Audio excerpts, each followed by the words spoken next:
offering our obeisances to Sri Krishna, his associates, and the various spiritual masters.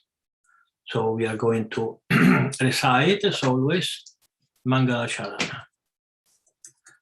Om Jnanati Mirandasya Jnananjana Shalakaya Chakshurun Militan Yena Tasmai Shri Gurave Namaha Shri Chaitanya Manobhishtam Stapitam Yena Bhutale Swayam Rupa Kadamayam Dadati Swapadantikam Vandeham Shri Guru Shri Yuta Padakamalam Shri Gurun Vaishnavanscha Shri Rupam Sagrajatam Sagana Ragunatam Vitantam Sajivam Sadvaitam Savadutam Parijana Sahitam Krishna Chaitanya Devam Shri Radha Krishna Padan Sahagana Lalita Shri Vishakam Vitam Cham E Krishna Karuna Sindhu Dinabando Jagatpate Upesha Gopika Kanta Radha Kanta Namostute Tapta Kanchana Gorangi Radhe Vrindavanishvari Vrishabhano Sute Devi Pranamami Hari Priya Vanchakalpatarubhyascha Kripasindubhya Evacha Patitanam Pavanebhyo Vaishnavebhyo Namo Namaha Shri Krishna Chaitanya Prabhu Nityananda Shri Advaita Gadadhar Srivasadi Gaura Bhakta Vrinda Hare Krishna Krishna Krishna Hare Hare Hare Rama Rama Rama Hare Hare. I was born in the darkest ignorance, and my spiritual master opened my eyes with a torch of knowledge. I offer my respectful obeisances unto him. When will Srila Rupa Goswami Prabhupada, who has established within this material world the mission to fulfill the desire of Lord Chaitanya, give me shelter under his lotus feet? I offer my respectful obeisances unto the lotus feet of my spiritual master, and unto the feet of all Vaishnavas. I offer my respectful obeisances unto the lotus feet of Srila Rupa Goswami, along with his elder brother, Sanatana Goswami, as well as Raghunatha Dasa and Raghunatha Bhatta, Gopala Bhatta, and Srila Jiva Goswami. I offer my respectful obeisances to Lord Krishna Chaitanya and Lord Nityananda, along with Advaita Acharya, Gadadhar, Srivasa, and other associates. I offer my respectful obeisances to Srimati Radharani,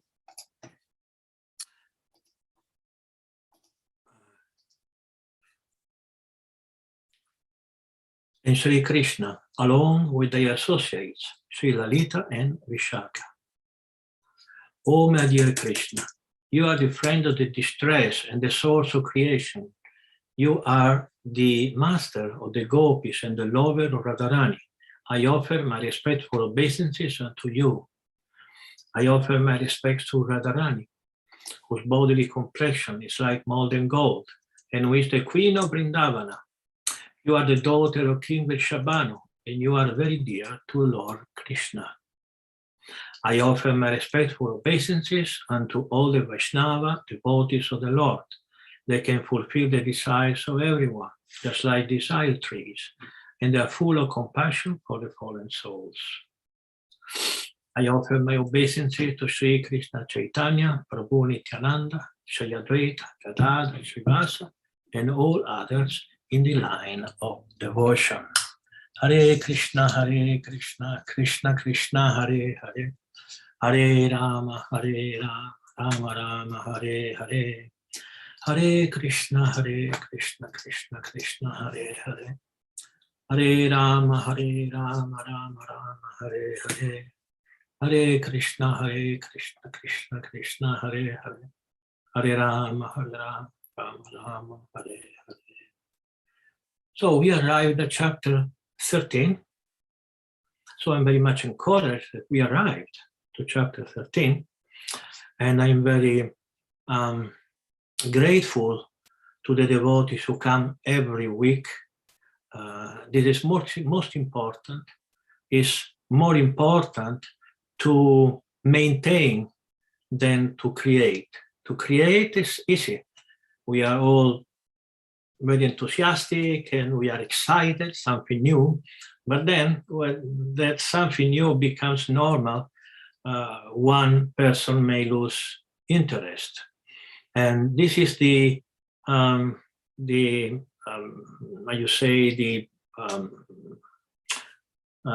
symptom of one person who is under Rajaguna. Rajaguna means let's do, and Sattva Guna means let's maintain. If something is good, of course, we shouldn't maintain things that aren't good. But surely these Bhagavad-Gita classes are good, not because I am giving them, of course, but it's the Bhagavad-Gita that is good. So we should continue. And when we arrive to chapter 18, we'll see what to do. We have arrived to class 41 in my Spanish classes, 41 only of the Nectar of Devotion. I said 2 years without missing. Sometimes I miss, but in the 2 years I missed a couple of times. So I'm very much encouraged about these English classes because I very much like talk about philosophy, talking about Krishna. And we have wonderful devotees coming every week here. Bhaktin Rosalind and Bhaktin Cassandra and Bhakta Andy, who is somewhere behind there, with Oliver. And we'll see Stephanie and Nora. And I don't know if this is also Dhananjaya Prabhu or Janavi. Anyway, somebody of the family is here, and it's a reason for me of much pleasure. And the more devotees will come momentarily. And so let's begin. Chapter 13 is 35 verses, not so many. When the chapter is 60, 70 verses, then we had to be a little careful and we had to resume and put together the verses to say similar things. But when the verses are 20 or 30, like chapter 12, there were very few verses. There were 20 slokas only. Today, 35, we had the possibility of reading and explaining, although briefly, don't forget, every verse would deserve a class. And briefly, we are going to explain the meaning of this verse. This chapter, it talks something very mysterious, which is called, many devotees do not understand this, about the field, like Kshetra. So who is the knower of what is the field? What is the knower of the field? What is the dynamics of the field?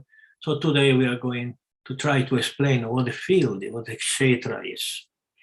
Arjuna said, my dear Krishna, I wish to know about Prakriti, nature, Purusha, the enjoyer, and the field, and the knower of the field, and on knowledge, an object of knowledge. We can, the Supreme Personality of Godhead said,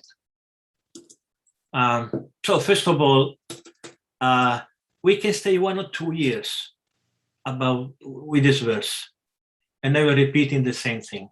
We are going to stay 5 minutes, so bear with me if we are going to say very little about.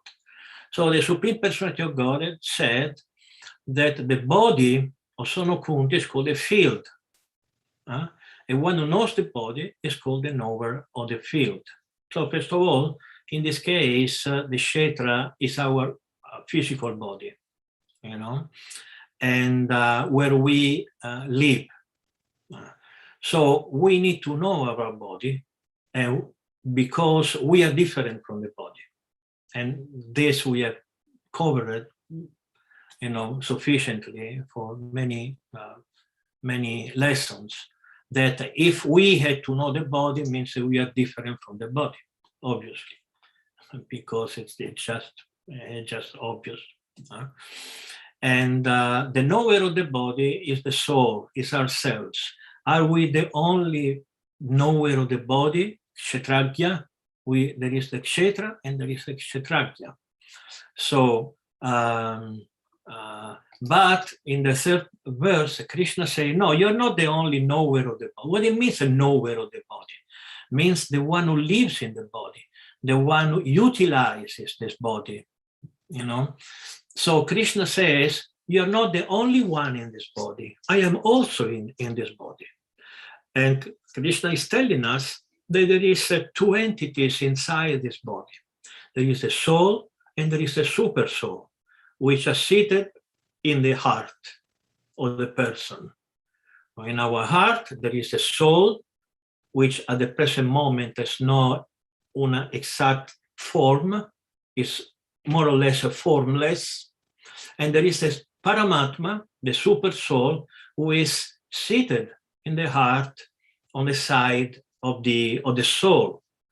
So who is this Paramatma? Who is the Supreme Soul? What does it do? Then we know from scriptures that we have three kinds of Vishnu. Karanodakashai Vishnu, also called Mahavishnu, Karanarnavashai Vishnu. He creates the universe, the universes, all the universes. Then we have the Garbhodakashai Vishnu, called Garbha, because half of each universe is filled with an ocean called Garbha. And Mahavishnu expands himself in the Garbha, in the second incarnation. It is called Garbhodakashai Vishnu. What does it do? Garbhodakashai Vishnu has various functions. The first function is to give birth to Lord Brahma, but also to give Lord Brahma the elements for creation. Because if he creates the creator, actually it's not really correct to call Brahma the creator, because creation means to do something for nothing. Brahma didn't do the universe, didn't build the universe from nothing, but he built it in according to material nature, to material elements, which can be of three stages. The first stage is called pradhana. Pradhana means not manifested and not differentiated. No? That comes from Mahavishnu. When this matter comes into the material world, then it becomes prakriti. Prakriti means not differentiated, but manifested. In other words, the material nature comes out, is visible. In the stage of pradhana, was not visible. In the stage of prakriti, it is visible. But indifferentiated, what it means not differentiated, means that the elements are just one soup, one together. You cannot see one element from the other one. At the stage of Mahatattva, then the elements which becomes not only manifested, but also differentiated. That means that they separated, and you can see them. Just like to create a house, to build a house, you need iron here, you need bricks here, where in Texas you don't have much bricks, but you know, houses are made with bricks. Then you have water, then you have this, and then you have that. Then you can put them together and build the houses. Okay, this means differentiated. So when the material nature becomes differentiated, a stage of Mahatattva, then Lord Brahma begins his building the universe. So he's not the creator, he's the builder of the universe. So why I'm saying this? What has anything to do with what I was talking about? Yes, it has to do because there is a third Vishnu. And this third Vishnu is called Kshiradakashai Vishnu. Kshira means milk or yogurt sometimes. And because he lives in a planet made of where there is an ocean with milk. It's a milk ocean. It is called Kshirosagar, the ocean of milk. This Kshirodakashayi Vishnu has fundamentally two functions. One is to expand the Lila Avatara. Lila Avatara means the incarnation for pastime, like Narasingha, Vamana, Matsya, Ramachandra, and all these Vishnu incarnations, which come from Kshirodakashayi Vishnu. Okay, and then we have a second function of the Kshirodakashayi Vishnu is to expand in a form that we know as a Paramatma. There are Paramatma means a Parama Atma, means the supreme soul. This Paramatma, there are two kinds of Paramatma. One is personal and temporary, and another one is impersonal and temporary. The first one, which is personal and temporary, enters into the heart of each living beings, and he becomes the Upadrashta. Upadrashta means our witness. Upadrashta means witness. Our friend who tells us, do this, don't do that. We don't understand him, okay? But he says it anyway. And one day we'll start to understand what he says. The second form, which is impersonal and temporary, it's the form of Paramatma who enters into each atom of the material nature and causes the, how you call that in English? I don't remember. The atomic connection. We have, anyway, this is a little technical. Forget. Another day we are going to talk about atomic connection. So, so about the Paramatma in our heart is here, and he knows the truth. He knows that we are not this body, but we don't know we are not this body. Why? Because we are confused, because we don't have form. We don't have a transcendental form. So it's impossible for us to determine that we are spirit soul, because the spirit soul is just a sparkle of spiritual energy. And because of this, we tend to identify with a form, a material body. If we had our spiritual body already completely developed, then we would not be confused, because, okay, we have a form here, I prefer this form. But since we don't see the spiritual form, then we have the tendency, natural tendency, to identify with the personal form or the material nature.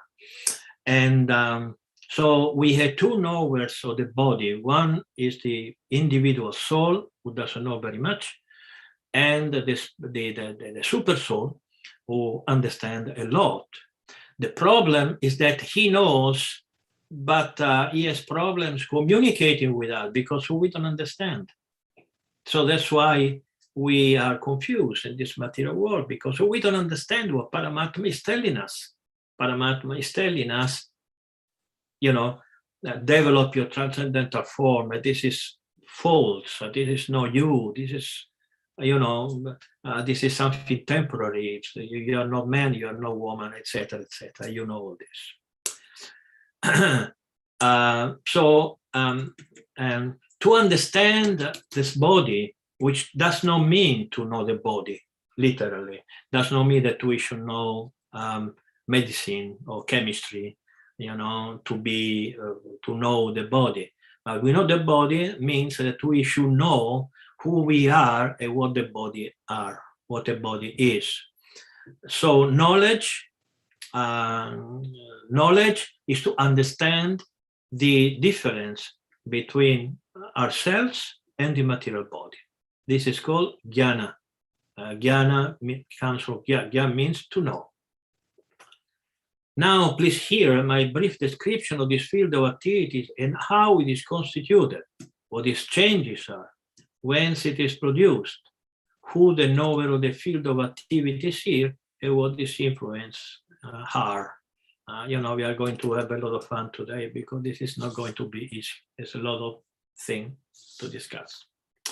The knowledge of the field of activities and knower of activities described by various sages in various Vedic writings. It is especially presented in Vedanta Sutra with all the reasoning as to cause and effect.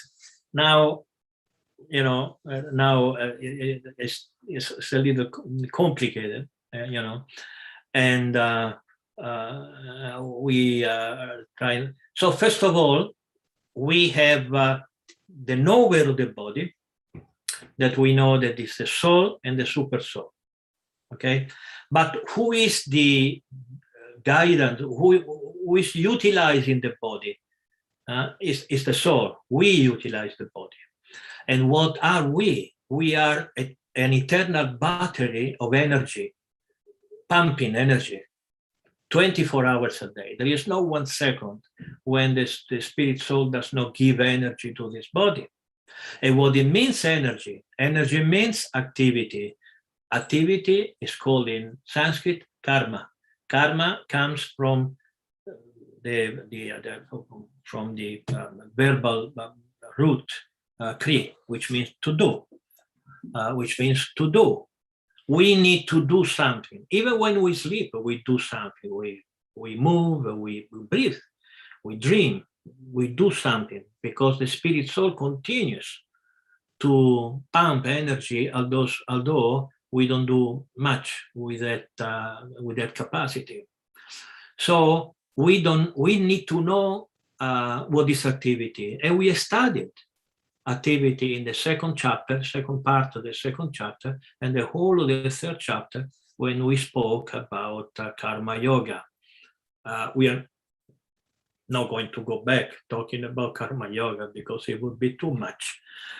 But surely you remember how much time we were given to this topic. The 5 great elements. And Vedanta Sutra, it's a very important book. Give me 1 minute, and I'm going to talk a little bit about Vedanta Sutra. What is Vedanta Sutra? Vedanta Sutra is the most enigmatic book ever written, because it's very cryptic. It exists, is that word in English, cryptic? What do you understand with the word cryptic? No, yeah, but what do you understand? What it means, cryptic? Otherwise, doesn't exist this word. Cryptic. We've heard of it, but go ahead, Brian. Oh, sorry, I was just going to say that it's like you can interpret it in many ways. Okay, like, right. So cryptic means in code. It is expressed in code. Let's say that I want to express a whole concept, okay? But I cannot explain the whole concept every time I open my mouth, okay? So we assign 1 word to that concept, and that is called the code, okay? So Vedanta Sutra, it's code. It's expressed in code. It's smaller than the Bhagavad-Gita, can you imagine? But sometimes the explanation of the Vedanta Sutra becomes book big like this, very complicated, because each word means something. So what is the Vedanta Sutra? The Vedanta Sutra is the explanation by Brahmanas and for Brahmanas, not for us. We don't understand the Vedanta Sutra. Or we could understand it with a very, very detailed explanation of each verse of the Upanishad. We know that the 4 Vedas are divided in 4 sections. The 4th section of each Veda, Rig Veda, Samaveda, Atharva Veda, Yajur Veda, the 4th section of each of these 4 Vedas is called the Upanishad. And all the Upanishad, most all the Upanishad comes from Vedas, from some Veda. So what the Upanishad are for? So why Srila Vyasadeva choose to write the Upanishad at the end of a book was describing something completely different. Basically, the Vedas deals with sacrifices, with mantras, meant for improving our material life, to worship the devas, and with mantras, and basically sacrifices, yajna. This is the main topic of the four Vedas. Rig Veda treats about formulas, Yajurveda treats, and Samaveda about the intonation of the mantras, etc., etc. So the four Vedas put together, you have the perfect explanation of all the sacrifices. Do you want to, even for material reasons, do you want to go to Indraloka? This is what you have to do. Do you want to live in this planet as a very rich person? This is what you have to do, etc., etc. But no, the three Vedas, not clearly, talks about the spiritual world. Okay, it deals with the material world. That's why Sri Krishna in the Bhagavad-Gita says, don't be attracted by the flowery words of the Vedas. And this is quite strange, because he wrote the Vedas. It's like if I write a book and then tell you, don't read my book. You know, you say, so if I don't have to read the book, why you wrote it? I wrote it for him, not for you. Okay, so Krishna wrote the books for people who are still interested in this material world and not for the spiritual world. But Arjuna was a different type of person. Arjuna was very much interested to the spiritual world. So Krishna says, don't be interested in the Vedas. And even the Upanishad is not saying the flowery word of the Vedas, but the Upanishad. No, even the Upanishad. Why? Why not the Upanishad? Because the Upanishad deals with the spiritual energy of the Supreme Lord, or the spiritual, the spiritual part of the spiritual world. The spiritual, the word doesn't come, the spiritual entity or the spiritual being doesn't tell you what is inside. Even the Isha Upanishad, which is the Upanishad that we study more, the Isha Upanishad, you don't have a very clear explanation of what is in the spiritual world. In the verse 17, there is a very nice verse of the Sri Upanishad, also known as Isha Upanishad, where it says, take your light, move it, remove it from your face. Let me see your face. So Isha Upanishad is beginning just in verse 17 at the end. It's starting to talk about the personal and the personal existence of the Supreme Lord.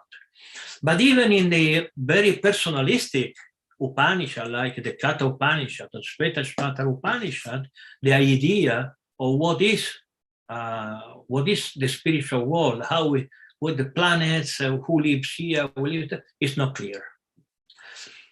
So the Vedanta Sutra makes very clear that Atato Brahma Jigyasa, not Atato Brahman Jigyasa, Atato Brahma Jigyasa. We have spoken about this several times. I repeat this concept because the Vedanta Sutra beginning saying Brahma Jigyasa. Brahma is masculine, so it must be personal. Brahman is neuter, then it's not a personal, because a neuter means referring to things, while masculine refers to persons.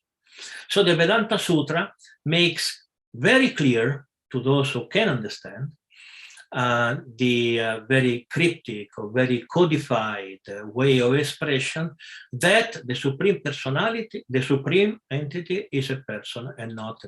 And if you study the Vedanta Sutra, I'm trying to do the Vedanta Sutra, maybe it will take a few years, but I began a long time ago. And then it will be very clear that that the Veda, the Upanishad, talks about a personal God. You just have to put it in perspective. There are different types of perspectives, but this is a little technical, and let's go, otherwise we are not going to finish. So this is the Vedanta Sutra. It's a very, very important book, establishing in not easy way the personality of the Supreme Being.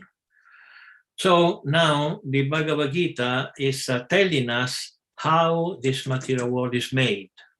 There are 5 elements: false ego, 6; intelligence, 7; the unmanifested, 8; and then the 10 senses, the mind, the 5 sense objects: desire, hatred, happiness, distress, the aggregate, the life symptoms and conviction. All this considered in summary to be the field of activities and its interactions. These are all things that exist in this material world. All together, they form the material world. But there is also other things like humility, prayerlessness, non-violence, tolerance, simplicity. These are all characteristics of a soul who is in this material world. Knowledge is this. The first one is humility. Now there are so many, we don't have the time to go through each of them, but humility is the first one. And someone will say, why? Why I have to be humble? To understand the philosophy, because it says humility is knowledge. We have explained several times in these classes also why we have to be humble. If you go to the university to learn, you have to be humble. You cannot go and say, I know more than my professor. Otherwise, how are you going to learn? You have to be open to information, trusting that the person who is talking to you knows more than you. If you don't think that he knows more than you, you are wasting time by going to the university. First, humility. Open your heart, open your mind, and learn. Brahman, the spiritless, the spirit, beginningless, subordinate to me, lies beyond the causes and effect of this material world. He's saying behind the material world, there is a spiritual world. But Brahman, the impersonal energy of the Supreme Personality of God, behind the Brahman, also called Brahmajyoti, then there is the super soul. The super soul is the origin of everything existing. No? And so that's the field of activity. You have to read all the verses. I'm not going to read them all. That's the field of activity, the body, knowledge, and the knowable has been summarily. So what is the knowable? Someone says, no, God does not exist because cannot be known. It's impossible. These are in India. These people are called Agyanika. Agyanika means people who says that the Supreme Lord cannot be known. So then what's the point of studying, or what's the point of doing spiritual life? It's not knowable. In the West also there is a philosophical current saying more or less the same thing. They are called how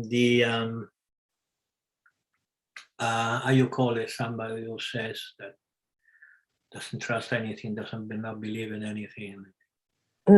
Agnostic. Agnostic, exactly, agnostic. Agnostic means we cannot understand. We cannot understand because there is nothing to understand, because the Supreme is not understandable. Then there is agnosticism, which is more or less the Indian counterpart of Ajnanikas in India. Only my devotees can understand all this thoroughly and thus attend my nature. Material nature and living entity should be understood to be beginningless. We always said that material nature is temporary. Actually, it's not temporary. The material energy is eternal. The forms that the material nature takes, they are temporary. But the energy remains.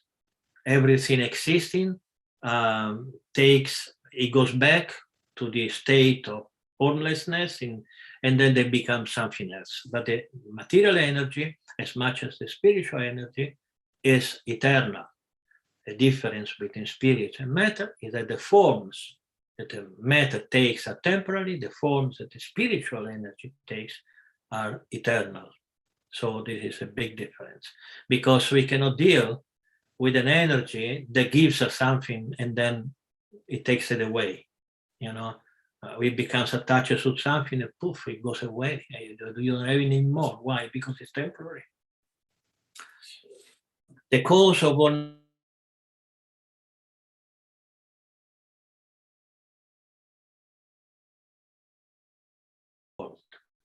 some people say, well, it's not my fault.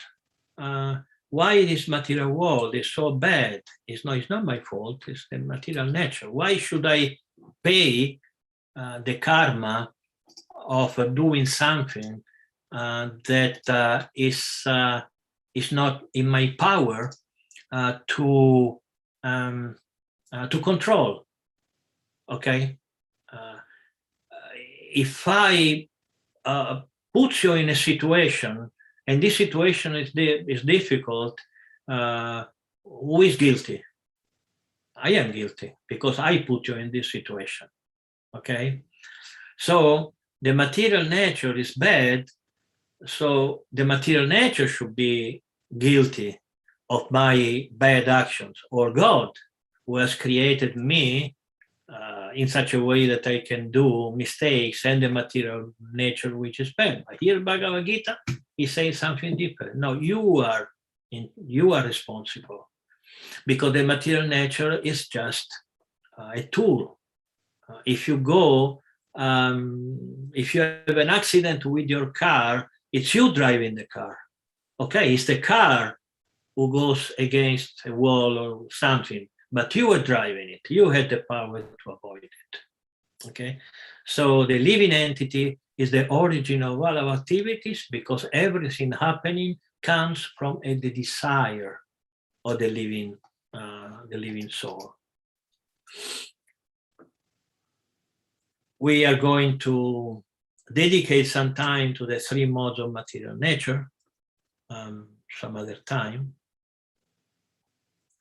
One who understands this philosophy concerning material nature, the living entity, and the interactions of the mode of nature is sure to attain liberation. He will not take birth here again, regardless of his present position.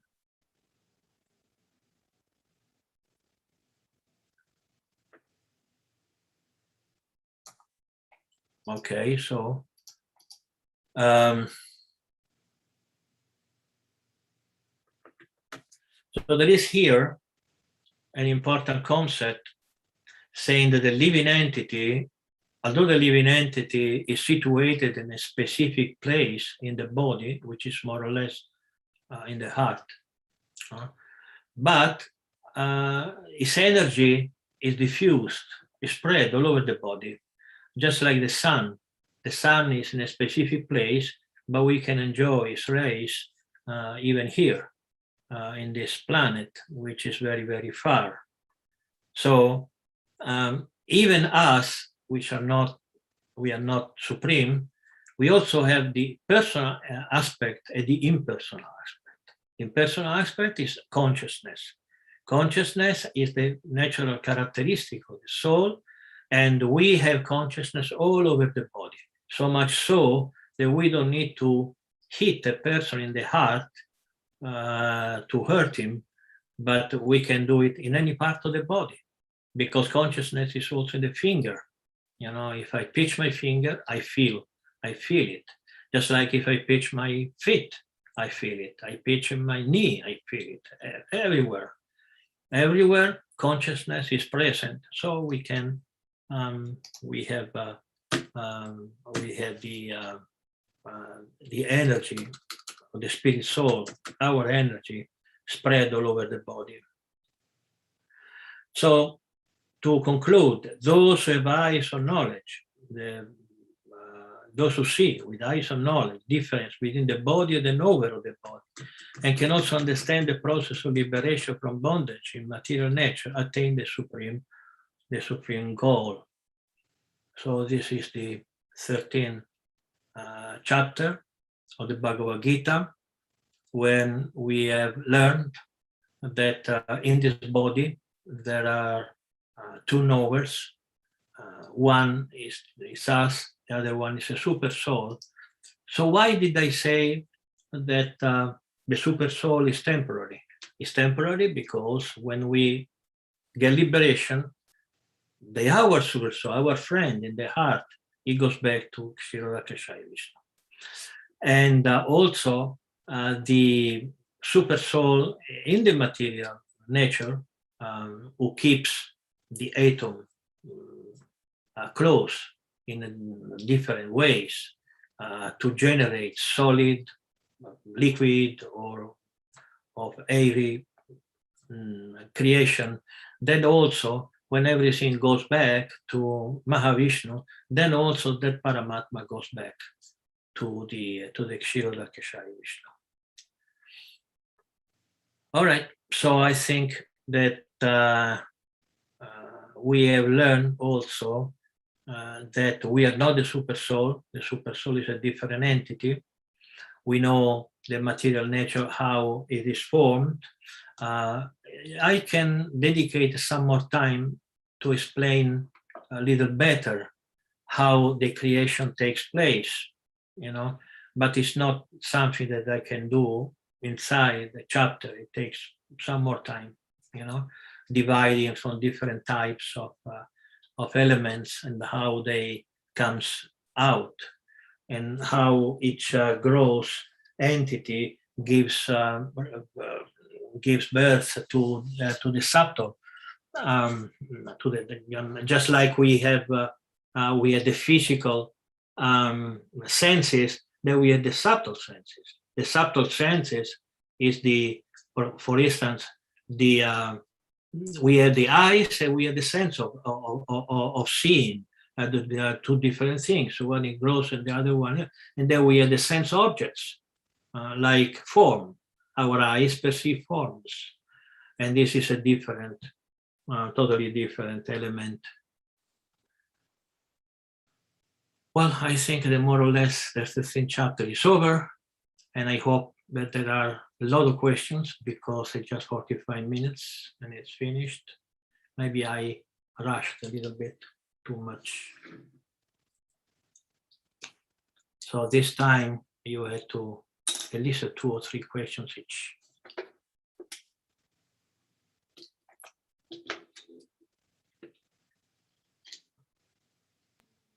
I can start us off. Hare Krishna Maharaj. So my question is, so I think it's back to chapter 12, and it's text 2, verse 2, and where he says, here in this verse, he whose mind is fixed on my personal form, always engaged in worshiping me with great and transcendental faith, is considered by me to be most perfect. What I wanted to know, and I know this might be a long shot given that I need a spiritual master to explain this, but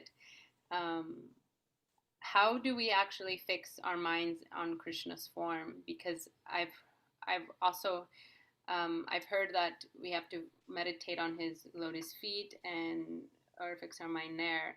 But then I've also heard that devotees in the beginning of their bhakti process, that they should actually meditate on the Virat Rupa, and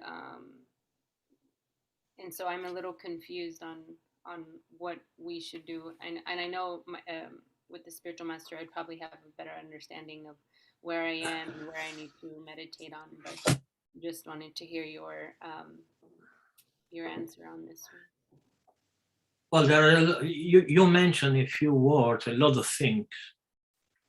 For instance, meditating in the Virata Rupa, what does it mean?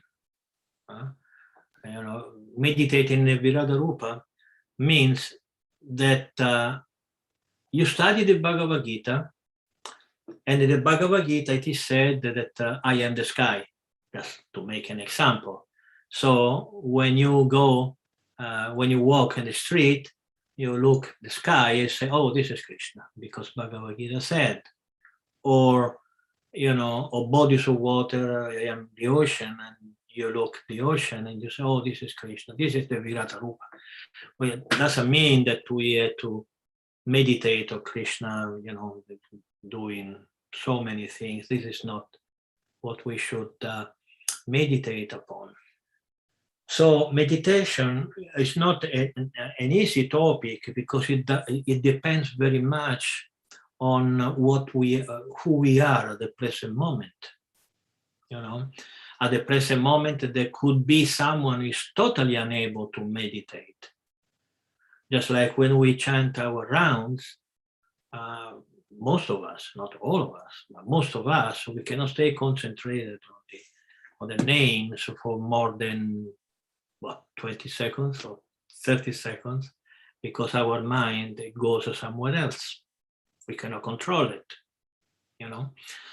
Then there are other devotees who can concentrate more. There are other devotees who likes to meditate on philosophy. There are devotees who meditate on pastimes. There are devotees who meditate on Sridhama, which means the holy places in Vrindavan or Mayapur. They meditate on these places. And what Krishna did, they just recreate these pastimes in their minds. There are many different types of meditations. However, the meditation that Srila Prabhupada taught us at the beginning of spiritual life. That's why, as you say, you need a spiritual master, because the spiritual master is the one who tells you at a certain point, okay, now you start to do this that you couldn't do before. Why? Because the spiritual master sees you, and he knows you, he talks to you, he hears you. So he understands if you now need something different or something more. At the beginning of spiritual life, we had to do what we have been doing up to now. Go to the temple, chanting your rounds, and do devotional service, etc., etc. This is the meditation. When we talk about meditating on lotus feet, meditating on lotus feet is something very, very far from us, because it means meditating on Krishna's body. We heard a lot of times, many times, the description of Krishna's body, but it's not easy. What does it mean? You close your eyes and you start, what image comes into your mind is a material image. You've never seen a spiritual image. And even if you know how Krishna is made, and his curves and his hairs and his eyes and everything, you are unavoidably reproduce a material form in your mind. That's just a human nature. It is very difficult. That does not mean that this type of meditating on Krishna's body while you chant or while you do, etc., is not bona fide. It is, but it's not for us. It's not what Srila Prabhupada told us to do at the beginning of spiritual life.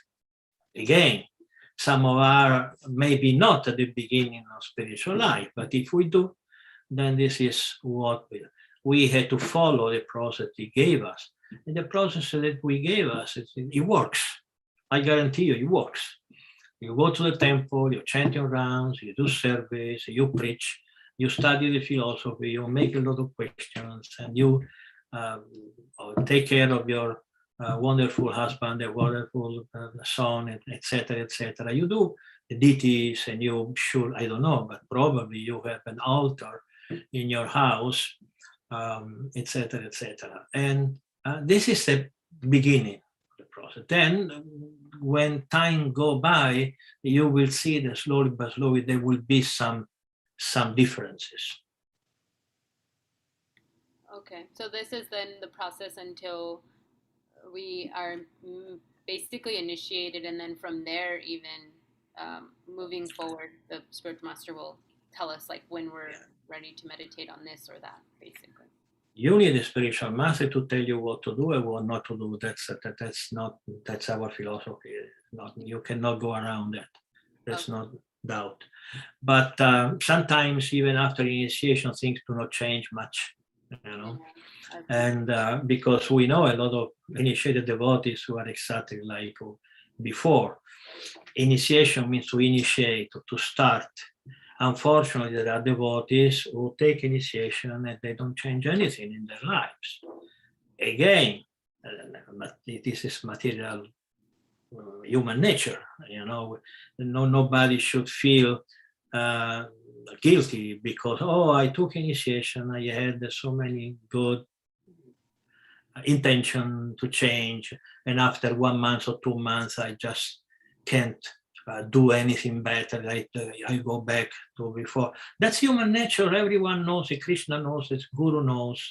You know, we're not machines. In other words, the Krishna consciousness is not mechanic.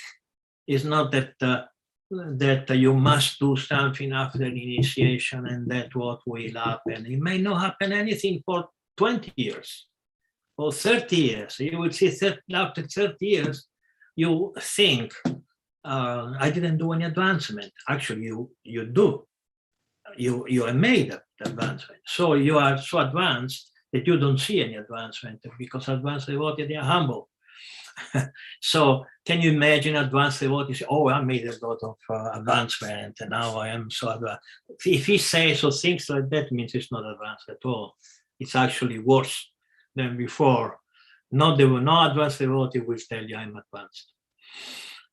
So and this is very gradual because advancement is just like a very nice question that Andy sent me a few days ago, that how can I judge? Basically was saying, how can I see if I'm advancing or not? I gave one answer that probably you have read, but of course there is more things to say. And there is another thing that I want to say now, that some people, just like when you travel, you can see that you have traveled because you are in another place. Or when you go to the gym to develop some muscles, you can see your body is better, okay? There are clear signs, but in the spiritual life, it's not exactly like that, because the signs are very subtle. You may have made a lot of advancement, and you see nothing. You see nothing. While people who knew you at the beginning say, wow, you're advanced. You say, no, I feel exactly the same. So spiritual advancement is something very subtle and very difficult to judge. That's why my answer to Bhakta Andy was, take the book, read what it says, what are the qualities of an advanced devotee, and see how much of each of them you have developed, and how much of each of them, not only which one of them you have developed, but how much of each of them you have developed. Just like tolerance, how much you are tolerant, and what it means, first of all, what it means to be tolerant, because you get to understand what it means to be humble, what it means to be To be humble doesn't mean that at your job you say yes to everybody, otherwise you can't work. Humble is something completely different. You know, you can be very humble even fighting a Kurukshetra, you know, and nobody will say that Arjuna was humble because he was killing people, or Hanuman, Alanka, they weren't humble. So we had to, this is a great science, and we had to understand what each of that Brahminical, because I didn't mention transcendental quality, I mentioned Brahminical qualities. Brahminical quality and transcendental quality are two different things. But first, the Brahminical quality. If you have Brahminical quality, then you can go to the transcendental quality one day. Then you take the Bhagavad-Gita, you see the qualities, and then you will you make an effort to understand them, first of all, and second, to develop in them in you. Thank you, Maharaj. I also have another question, but I don't want to ask right now because we'll let the other people ask. But if we have time, I'd like to ask another question. Much pleasure. Okay. Anything else? Brian, Rosalind, Stephanie, Yolanda, Laura. Nobody. Martin, Rosalind. Hare Krishna, Maharaj. Hare Please Krishna. accept my humble obeisances. I'm sorry to change the focus of the question. It's not from the Bhagavad-Gita, it's from the Nectar of Devotion. But as you know, I missed the beginning classes on the Nectar of Devotion, and I am questioning about the eligibility of the candidate in chapter 3. And here it stated that there are 4 classes of men, namely those who are distressed, those who are in need of money, those who are inquisitive, and those who are wise. They begin to develop a devotional service and come to the Lord for relief in the matter of the respective self-satisfaction. Now, I was wondering if these 4 manners are equal, because it seems to me that the person who is distressed or the person who is in need of money, when their situation changes, maybe they no longer share the same enthusiasm for devotional service, whereas those who are wise and those who are inquisitive would keep the same level of interest. Could you comment on that, please? Sure. That's there was an observation or analysis of what type of persons eventually comes into contact with devotional service. There are reasons. Nobody comes to Krishna unless in the past life you were already a devotee and something extraordinary. But normally there must be a reason why you come to Krishna consciousness, and these reasons are unavoidably material reasons. So the Nectar of Devotion and the Bhagavad Gita, because these are also, we find them also in the Bhagavad Gita, says 4 different reasons, but there could be other reasons. And so which one of them are better? Actually, none of them are better, because take those who are looking for knowledge, and those looking for knowledge and have material reasons for looking for knowledge, and then after getting some knowledge, they become very proud, very arrogant. And someone who comes to Krishna consciousness simply because they are losers in the material world and nothing works in the material world. They have no money, they have no health, they have nothing. And then when they go to Krishna consciousness, yes, some of them, they learn how to distribute books and they go out and they continue to distribute books. But basically, they are I've seen more a percentage, higher percentage of people who come, simple people coming and staying, than people coming for looking for knowledge.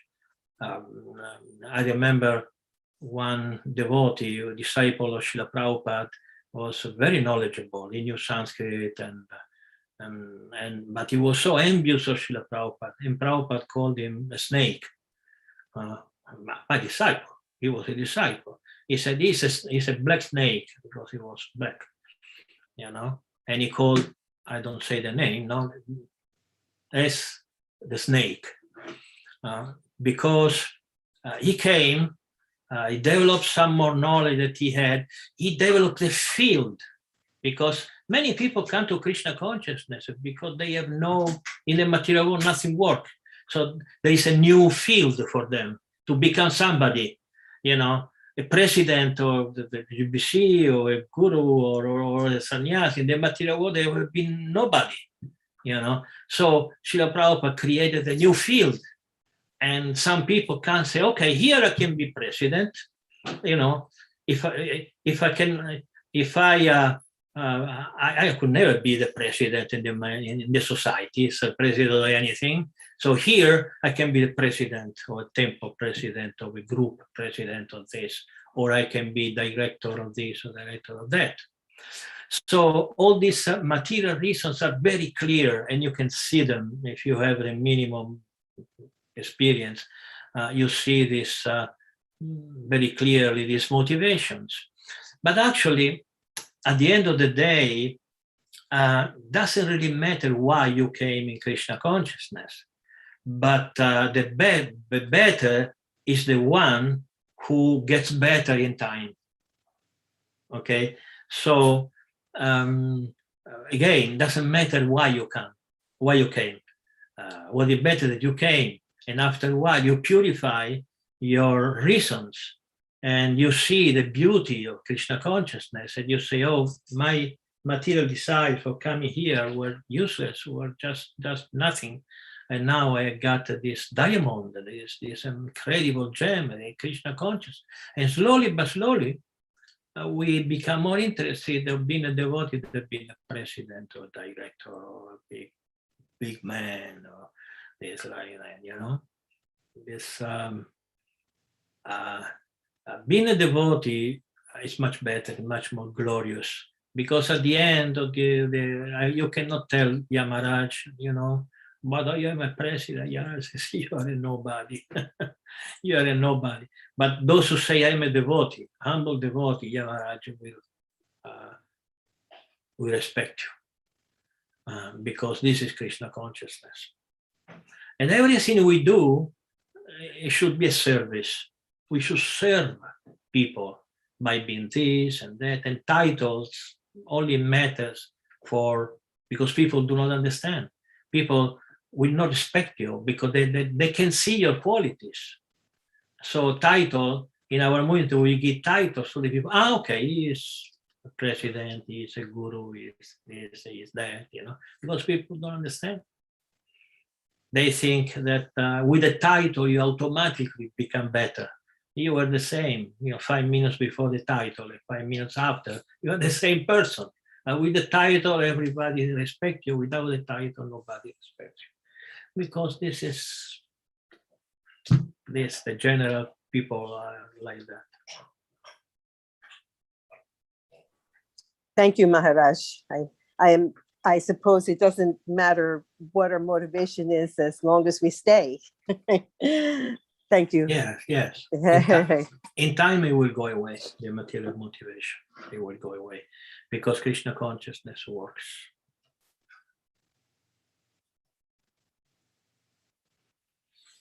Okay, so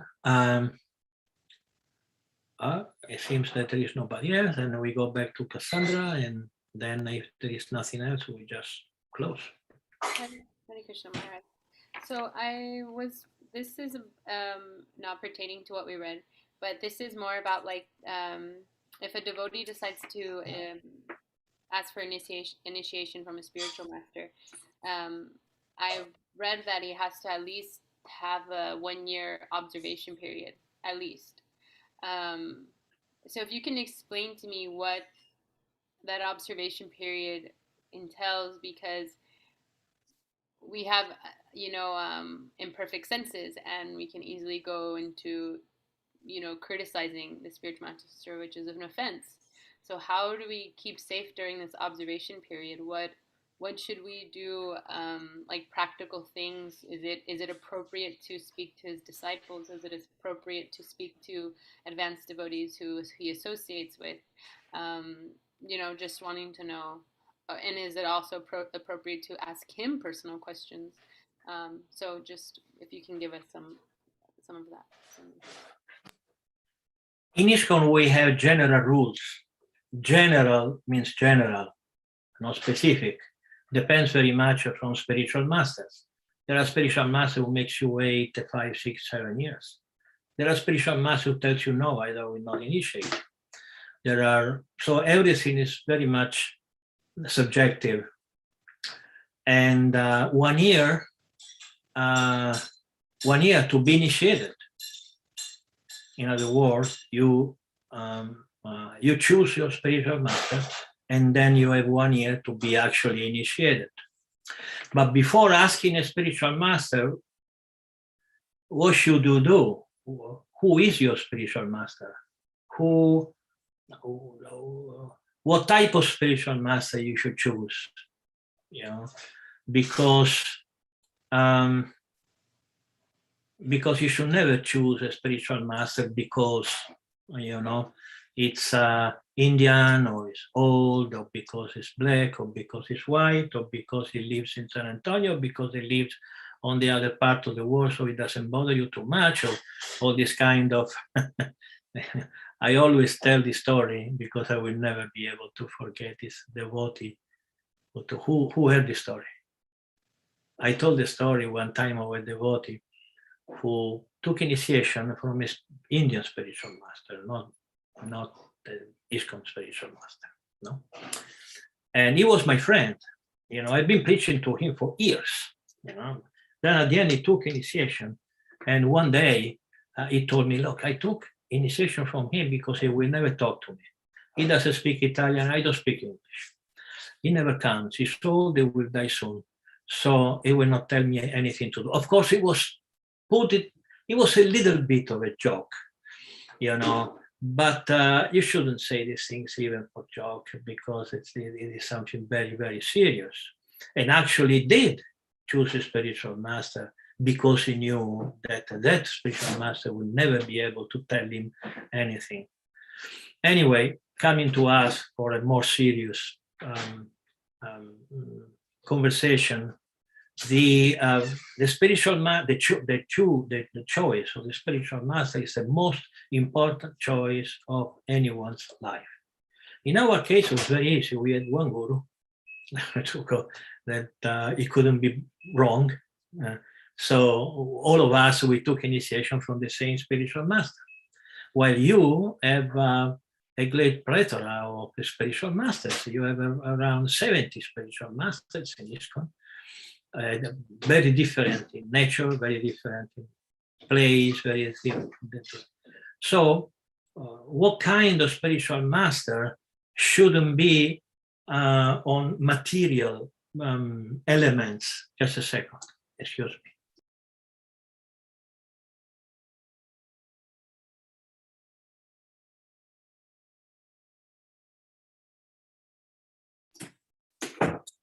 Sorry, usually just arrived to tell her one thing.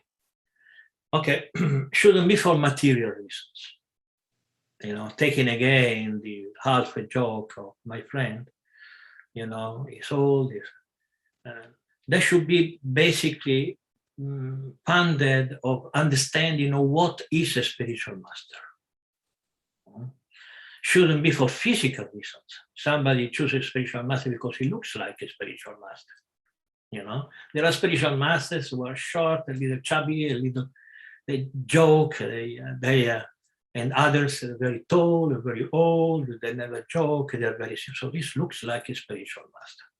So this is very, very foolish way of choosing a spiritual master. A spiritual master has to be judged of basically two qualities, many qualities, but these two are the most important. First is knowledge. A master has to teach. A master who doesn't teach is useless. So he has to be very, very, very erudite. He has to know scriptures, and he has to have the spiritual mind. All ISKCON gurus are like that. Okay, so there is no a guru. ISKCON guru doesn't know philosophy, of course, but you have to understand how much you get the point that being taught personally by spiritual master is a value for you. Like there are some of my disciples have chosen me because I'm very accessible, and some others do not care to have a guru accessible. They will never, they know that they will never hear from the spiritual master. They know that they will send email, and they will receive maybe one email after 2 or 3 months. They don't care. So if someone does not care, because there are the books, and we have senior devotees who can teach us, etc. And if this is enough for me, then you don't need to choose a spiritual master physically accessible by email or by Zoom or by this or by that. You choose a spiritual master, and but not. It should be some attraction to his message, not to his body, not to his face, not to this. The second quality of a spiritual master has to be that is very detached from material life. And this, of course, I think more or less all the ISKCON gurus are detached, because otherwise it's not a guru. And you should see, and if how he lives, maybe, if you choose a guru on the other side of the planet, you'll never see how he lives. If he lives in a temple, it's good. Maybe it would be good if you go in a temple where he lives, so you can watch him, or so basically the choice of the spiritual master, it's your choice. Nobody should tell you who and who not.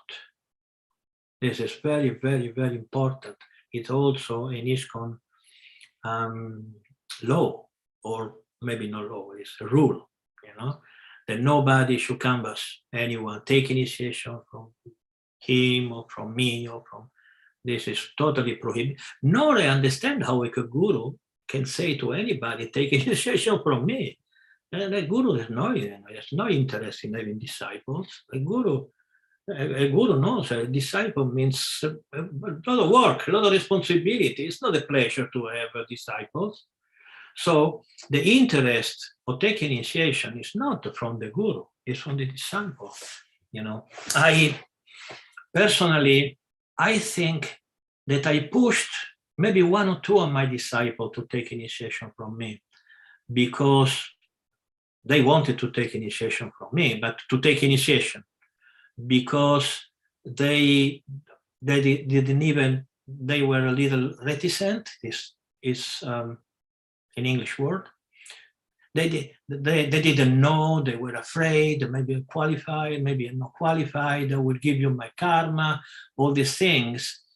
And just like when someone is sick, and the physician, the doctor tell you, take this medicine, well, I don't know, take it. Then you save him, you save his life. But this is not the general,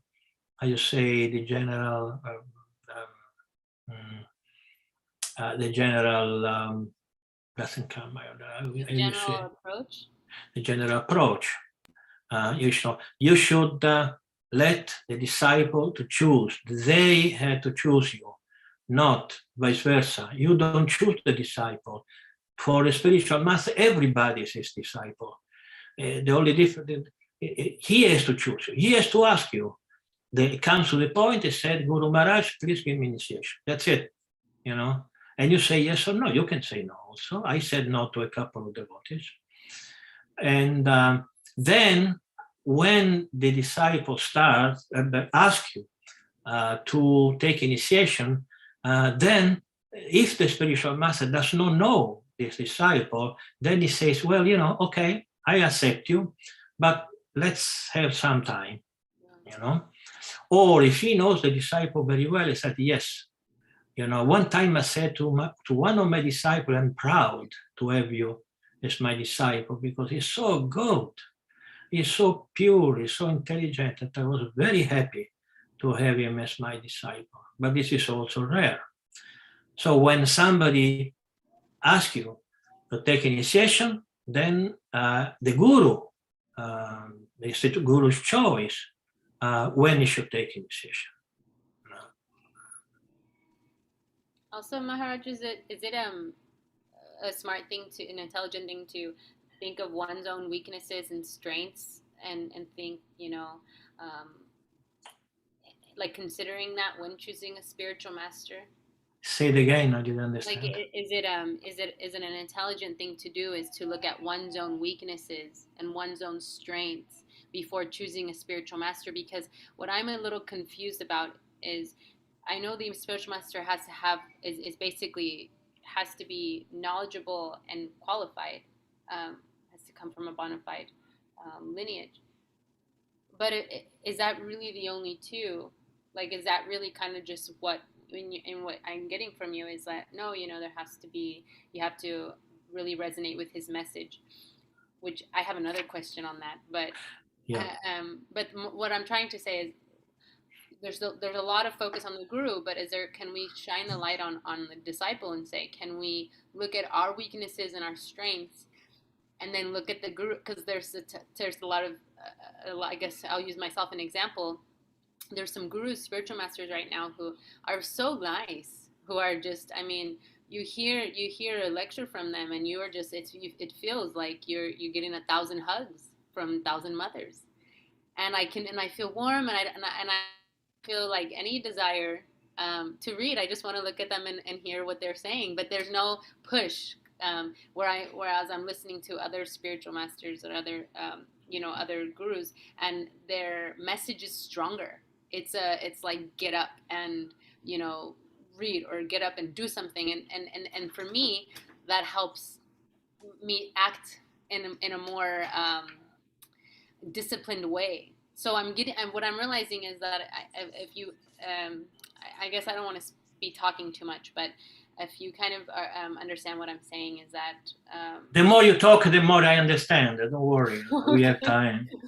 Well, no, I was just thinking, like, if it's an intelligent thing to kind of take that in consideration of like how we're responding to the guru's messages, because they're all great. They're all have amazing qualities, but what it comes down to is, where do I fit?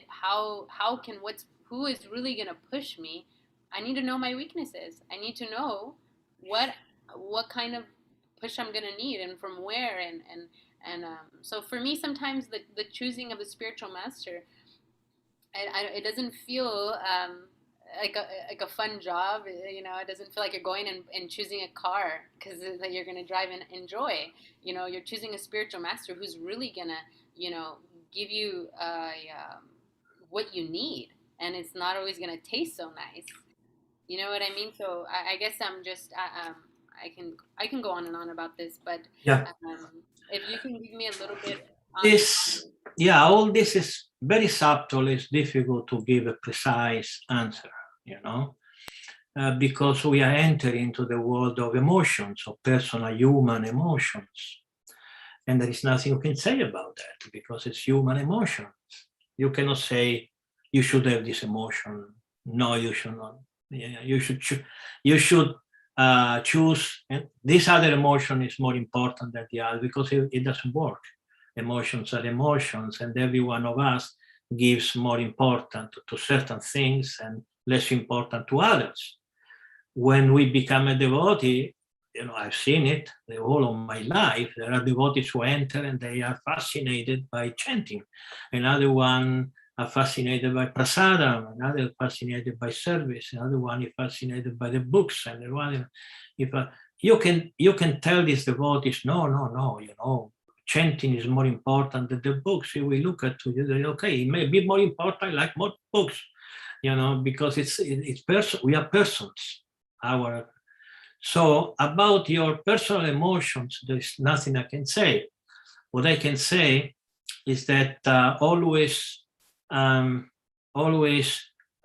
put the intelligence close to the emotion, because emotion comes from mind, and discrimination comes from the intelligence. Okay, so if you hear a class from a guru who gives you wonderful emotions, it's so beautiful, it's so nice, but you're not going to see him. Maybe, okay, you're free, you can take initiation. But if for you is to have a personal relationship with a spiritual master is important, you should shoot a spiritual master you can see sometimes, you see.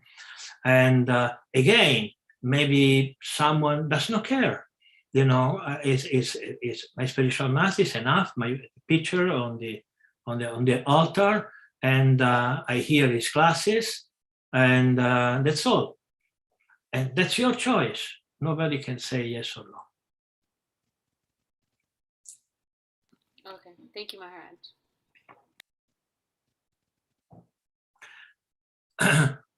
These questions are very, very nice because are practical.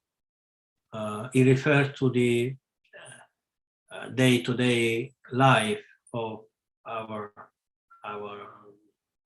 spiritual life.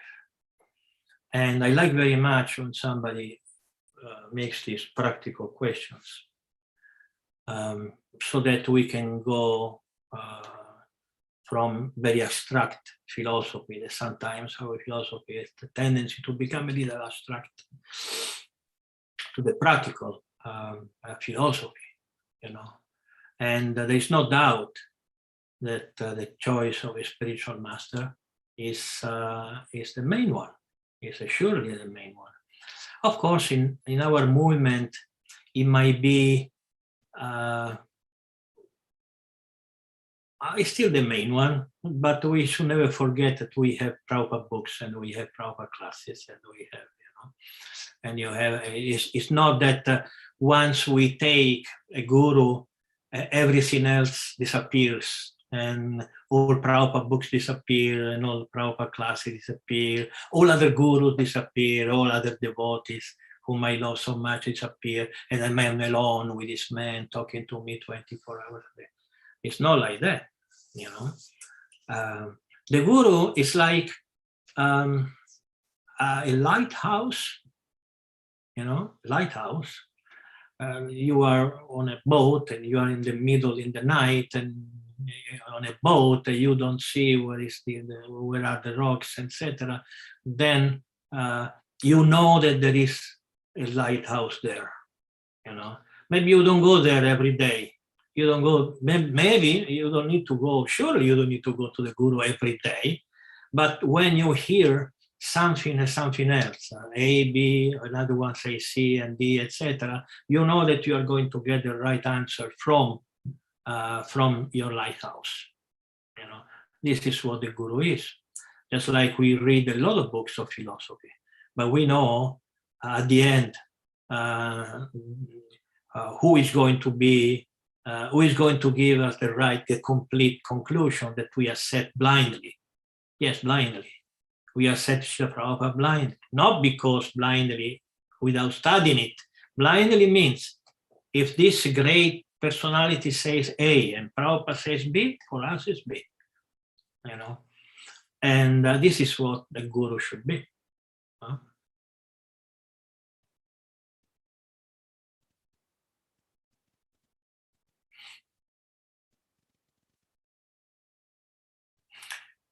So, but in Rosalind, we know each other since how many years? 4 years.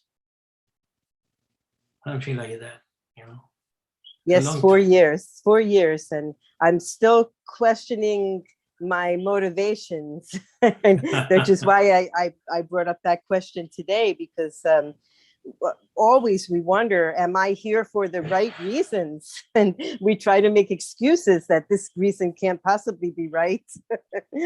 But I hope I'm here for the right reasons and that I'm really going to stay. That's my goal. Yeah, this is similar to what I think Cassandra said, about what I think, what I feel, etc., etc. And there must come a point when what I feel, what I think, etc., etc., we had to put all in a single thing and just surrendering and saying, just like, when we want to take a bath in the ocean, maybe it's too cold, and you put your big toe and the other one, or maybe you enter, so just jump, okay? Let's jump. And this is what many of us did. I remember this is what I did. When I became a devotee, I told this story many times, maybe, the temple president called the 3 devotees in the non-initiated, me and other 2 of my god brothers in the office. And I joined in September 74, another one in October 74, the other one July 74. So more or less we were all a bunch of young kids. So the day that he called us, it was at the beginning of November. I had been a devotee for 2 months, not even 2 months, less than 2 months. And he said, you want to be initiated? And my god brother said, no, I'm not qualified. And then he said, well, do you want to be initiated? No, I'm not qualified. Then he asked me, and I said, yes, tomorrow. Was I thinking to be qualified? I was a foolish kid, I didn't understand anything. I didn't even know what I was there for. I just liked Srila Prabhupada. So I accepted initiation. I was initiated right after. And they also, at the end, they became convinced. And they got initiation with me. The first initiation in Italy, 3 devotees, me and other 2. We because I was seeing this initiation like this train is stopping now. I don't know if it will come back again. Maybe I'm just losing the last stop of the last train in my life. And I wasn't wrong, because Srila Prabhupada disappeared two years after. So I was so attracted to Srila Prabhupada. Srila Prabhupada for me was really, really, I cannot explain it in words. And for me, it doesn't matter if I was qualified or not. He was qualified. That's all it matters. He was qualified, and he will make me qualified. So, and I was terrorized that Srila Prabhupada, so old that he was, could leave me and leaving me without initiation. I was terrorized. So luckily I could take a first and second initiation, and right after Srila Prabhupada disappeared. So who was I going to be if I didn't take initiation from Srila Prabhupada? What, I was a nobody. I am a nobody still, but it is something I am, only because of Srila Prabhupada initiation and because I am his disciple. That's my only qualification. So again, I'm just saying everybody how they should feel. There must be a point when one say, I'm going to trust my spiritual master, whoever is, that he will make me qualified, although obviously you are not qualified. Who is qualified before? It's like saying to a student, are you qualified? No, if I was qualified, I didn't come to school. I came to school to be qualified. So, and the professor is qualified. That's why he's a professor. So a disciple, of course, is not qualified. Of course, he has a lot of problems. But he will become qualified when his spiritual master will give him his mercy, or her, to give her mercy, or him. That's it. All right. So I think, unless there is a last question, we can close. And no other question. Okay. So I will close saying that we are still working on the Mahabharata in English. Bhakta is working, and Bhakti Rosario also is taking much time, but they are busy people, they cannot work full time. And still the Radha Krishna Ganodesha Deepika in Italian, and it's coming also another book in Italian, then on Nandagram telling stories, with maps. You have seen some of my articles in English. This book is coming in Italian and with maps, so that when somebody goes to India, you can go to his place and read on my book everything that happened in this place. So I am writing this book.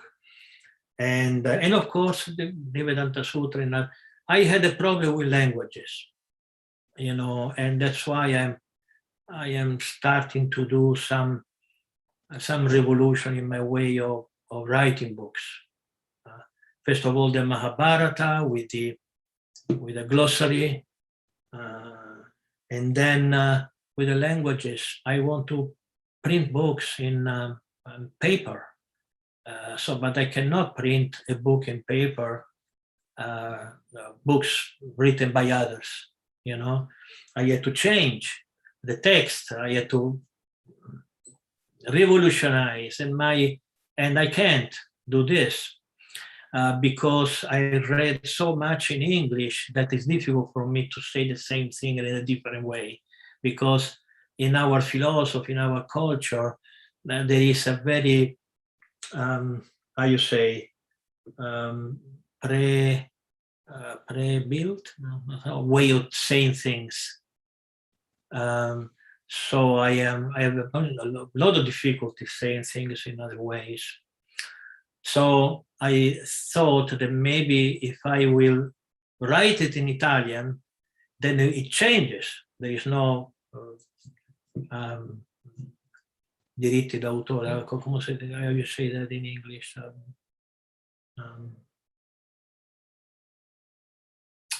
Okay. When you it doesn't count the word. Just a second. I want to say it. Let me get help from Google Translate.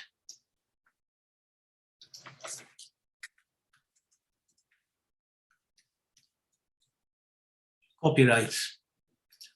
So if I write the same book in another way, in my native, there is no copyrights. And then this book will be translated in Spanish, and they will change again, and then ultimately will be translated in English, and it will be a completely different book. So, because I can see that people don't buy many electronic books. They want paper books. Okay, that's it. Thank you very much for your attention. I will see you again in next Thursday, same time. Okay. Hare Krishna. Hare Krishna. Hare Krishna.